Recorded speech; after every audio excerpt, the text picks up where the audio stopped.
नमस्कार साथियों, आज इस वीडियो में हम लोग जानेंगे कि PFMS पोर्टल पर किसी भी वेंडर को कैसे जोड़ा जाए या कैसे मैप किया जाए। आइए इसे ज़रा डिटेल्स में देखते हैं। सबसे पहले तो हम लोग यह समझें कि वेंडर कहाँ किसे गया है। वेंडर का शाब्दिक अर्थ होता है बेचने वाला या विक्रेता। वेंडर्स दो तरह के होते हैं। पहले तो वे जो हमें अपनी सेवाएं बेचते हैं और दूसरे वो जो हमें अपने सामान बेचते हैं। पहले तरह के वेंडर्स पर्सनल वेंडर्स कहलाते हैं, जो हमें अपनी सेवाएं बेचते हैं। जैसे कि हम लोग अपने स्कूल में रंगाई पुताई कराते हैं, वॉल पेंटिंग करवाते हैं, नल वगैरह टूट जाएं तो उसे बुलवाते हैं। तो गांव का कोई भी इंसान जो ऐसे काम करता है वह पर्सनल वेंडर कहलाता है। इसके पास कोई रजिस्टर्ड फर्म नहीं होती जिससे कि वो अपने फर्म के नाम का बिल दे सके। PFMS पोर्टल पर स्कूल के प्रधान अध्यापक को भी पर्सनल वेंडर के रूप में रखा गया है, जो कि अपनी स्वेच्छा से 5,000 तक के रुपए के खर्च कर सकता है स्कूल के लिए। दूसरे तरह के वेंडर्स कमर्शियल वेंडर्स होते हैं, जिनकी अपनी प्रॉपर दुकान होती है, अपनी फर्म रजिस्टर्ड फर्म होती है, जिससे कि वे अपने फर्म के नाम का हमें बिल भी दे सकें। इनके पास GST नंबर, टिन नंबर भी होता है।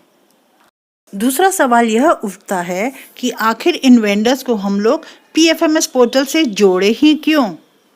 दरअसल बात यह है कि पहले जब हम विद्यालय के लिए कोई काम करवाना चाहते थे तो SMC या विद्यालय प्रबंध समिति के खाते में जो पैसा आता था वो पैसा हम लोग निकाल के डायरेक्टली दुकान को देते थे, या किसी जो भी इंसान काम करता था उसे हम लोग पैसा दे देते थे डायरेक्टली। ये था ऑफलाइन मेथड। पर अब आ गया है ऑनलाइन मेथड।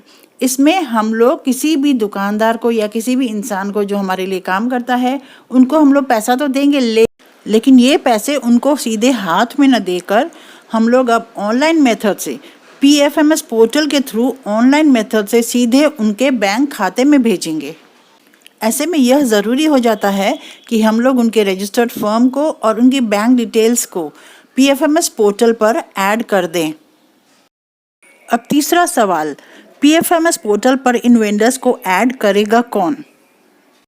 PFMS पोर्टल पर कुल मिलाकर 3 लोगों का काम है: agency administrator, agency data operator, agency data approver. इनमें से पहला और तीसरा, एजेंसी एडमिनिस्ट्रेटर और एजेंसी डेटा अप्रूवर, ये दोनों तो होते हैं विद्यालय के हेडमास्टर। जो दूसरा है एजेंसी डेटा ऑपरेटर, वो या तो कोई स्कूल का सहायक अध्यापक होगा या शिक्षा मित्र। अब इन तीनों में से वेंडर्स को ऐड कौन करेगा? वो होता है नंबर 2, एजेंसी डेटा ऑपरेटर, जो सहायक अध्यापक हो या शिक्षा मित्र हो। अगली टॉपिक रहेगी वेंडर को ऐड और मैप कैसे किया जाए।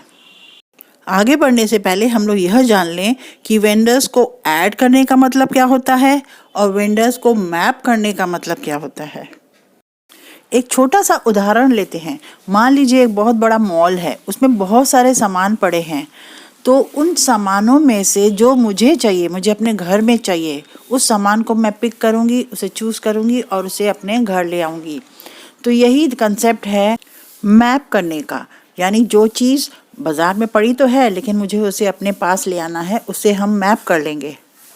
और ऐड करने का मतलब है जो सामान उस मॉल में है ही नहीं तो हम मॉल के मालिक से बात कर कर उस सामान को उस मॉल में ले आएंगे, ताकि हम वहाँ से उस सामान को अपने घर तक ले आएं, उस सामान को मैप कर लें। इतनी बातें समझ लेने के बाद आइए हम इसे प्रैक्टिकली करके देखते हैं कि आखिर वेंडर को ऐड या मैप कैसे किया जाता है। सबसे पहले PFMS पोर्टल पर लॉगिन करें। किसी भी ब्राउज़र के सर्च बार पर जाकर pfms.nic.in पर सर्च करें। इसे क्लिक करते ही PFMS पोर्टल की ओपनिंग स्क्रीन आ जाएगी।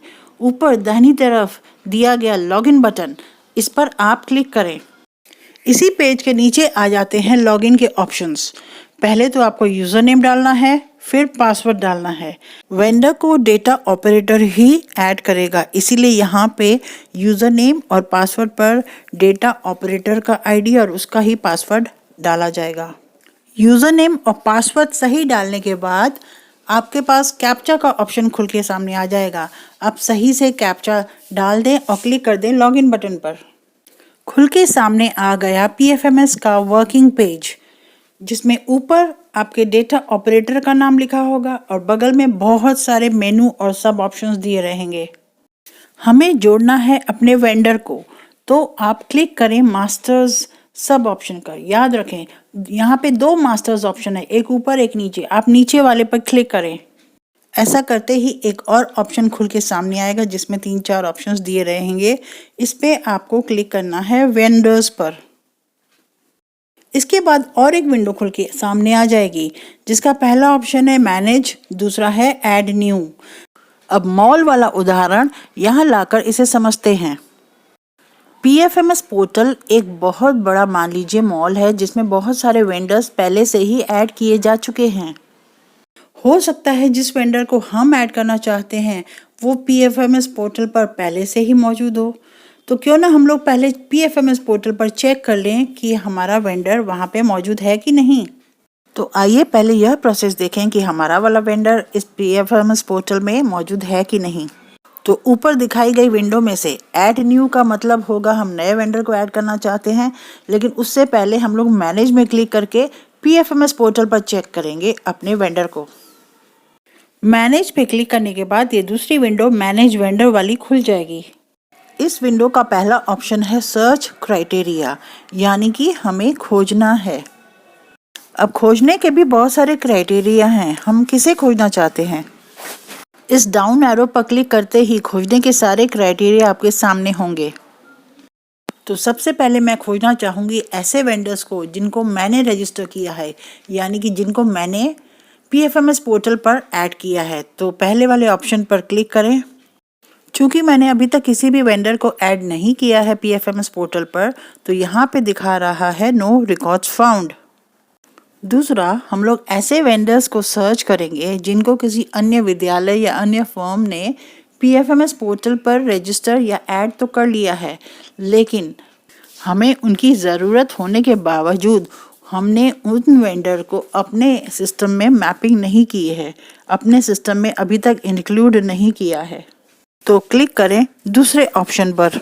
देखिए इतने सारे वेंडर्स जिनको पीएफएमएस पोर्टल पर रजिस्टर तो किया जा चुका है, लेकिन हम लोगों ने अपने वेंडर को अभी तक अपने सिस्टम में नहीं ले आए हैं, अपने सिस्टम में मैप नहीं किया है। तो आइए इनको मैप करके देखते हैं। इतने सारे वेंडर्स, अब इसमें से हम लोग कैसे खोजें कि हम लोग का वेंडर कौन सा है। मशीन को कुछ तो हिंट देनी पड़ेगी। तो हिंट के रूप में हम लोग अपने वेंडर के बैंक का अकाउंट नंबर डालेंगे कि ये बैंक अकाउंट नंबर वाले वेंडर को खोज निकालो। देखिए हमें हमारा वेंडर दिख गया। हमारा ये वेंडर किसी और द्वारा पीएफएमएस पोर्टल पर ऐड किया गया है, लेकिन अभी इसे हमें अपने सिस्टम में मैप करना है। इस वेंडर को अपने सिस्टम में मैप करने के लिए, अपने सिस्टम में ले आने के लिए इस चौकोर डब्बे पर टिक लगाइए और क्लिक कर दीजिए मैप वेंडर पर। देखिए मैसेज आ गया, सिलेक्टेड वेंडर और बेनिफिशियरी मैप्ड सक्सेसफुली। सीखने की अगली कड़ी में हम यह देखेंगे कि जिस वेंडर को अभी तक पीएफएमएस पोर्टल पर ऐड नहीं किया गया है उसे हम अपने सिस्टम में अपने थ्रू कैसे ऐड करें। होम बटन पर क्लिक कर वापस ओपनिंग स्क्रीन में आ जाएं। पहले की तरह मास्टर बटन पर क्लिक करें, दिए गए सब ऑप्शंस में वेंडर्स पर क्लिक करें और तीसरे डब्बे में अब ऐड करेंगे ऐड न्यू पर क्लिक करें। एक फॉर्म नुमा पेज खुलकर सामने आएगा जिसके 2 हिस्से हैं। ऊपरी हिस्से में उस वेंडर की सारी पर्सनल डिटेल्स और नीचे वाले हिस्से में उसके बैंक की डिटेल्स भरनी है। पहले ऑप्शन टाइप में आपको यह बताना है कि आप कैसा वेंडर ऐड करना चाहते हैं, पर्सनल वेंडर या कमर्शियल वेंडर। यहाँ से सही ऑप्शन चूज करें। इसके बाद चाहे पर्सनल वेंडर हो या कमर्शियल वेंडर ऐड करना हो, उसकी सारी डिटेल्स, उसकी सारी बैंक डिटेल्स आप अच्छे से भर लें। बैंक डिटेल्स भर गई तो ऐड बैंक डिटेल्स वाले बटन पर क्लिक करें, फिर सेव बटन पर भी क्लिक कर दें। हो गया आपका वेंडर ऐड। जाते जाते एक बात याद रखें, जिन वेंडर्स को आपने ऐड किया है उन्हें आपको मैप करने की कोई ज़रूरत नहीं, और जिन वेंडर्स को किसी और ने ऐड किया हुआ है उसको आपको सिर्फ मैप करना है। अगर आपको मेरा यह वीडियो पसंद आया हो तो लाइक, कमेंट, शेयर ज़रूर करें और मेरे चैनल को सब्सक्राइब भी ज़रूर करें। Thank you.